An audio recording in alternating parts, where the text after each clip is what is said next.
સુરતમાં 5 વર્ષીય બાળકીના અપહરણનો પ્રયત્ન થયો, જ્યાં અપહરણનો પ્રયત્ન કરનાર વ્યક્તિની ધરપકડ કરી લેવામાં આવી છે। તરુણની સતર્કતાથી બાળકી બચી શકી હતી। અપહરણકર્તા બાળકીનું મોં દબાવીને ત્યાંથી ભાગી રહ્યો હતો। અહીં લિંબાયત પોલીસે ફરિયાદના આધારે અપહરણકર્તાની ધરપકડ કરી લીધી છે। ચોકલેટની લાલચ આપી અપહરણનો પ્રયત્ન કરવામાં આવ્યો હતો। सूरतना श्रम और इंडस्ट्री विस्तारों अंदर मासूम बाळकीओ पर आज अड़पलानी जो घटना है सतत सामे आवती होय छे।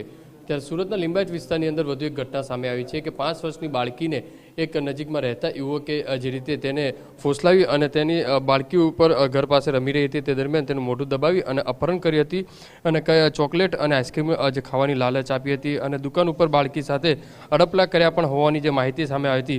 पण 5 वर्षनी बाळकीनी जे सूचकताना कारणे जे बाळकी हती ते आ जे व्यक्ति हती तेनाथी बची हती अने जे भागी आवी हती। महत्वनी वस्तु है फरियादी द्वारा जे रीते पोलीस स्टेशननो कॉन्टेक्ट करातानी साथे ज लिंबायत पोलीसे जे तात्कालिक जे मासूम 5 वर्षनी बाळकीनुं अपहरण थया होवाना मेसेज मळता जे शोधखोळ शरू करी हती। आजूबाजूना जे सीसीटीवी जे मेळव्या हता सीसीटीवीना आधारे तात्कालिक लिंबायत पोलीसे जे फरियाद नोंधी अने आरोपी अंकित कुमारनी जे छे तेनी धरपकड़ करी लीधी छे अने वधु तपास हाथ धरी छे। महत्वनी वस्तु ए छे मासूम बाळकी ज्यारे घर पासे अथवा रमती होय छे अथवा तो एकल दोकल रमता होय छे बाळको त्यारे खास करीने माता पिताए आ रीतना नाना बाळकोनी सावचेती राखवी जरूरी रहे छे। कैमरामेन संजय चंद्र साथे बलदेव सुथार, TV9 सूरत।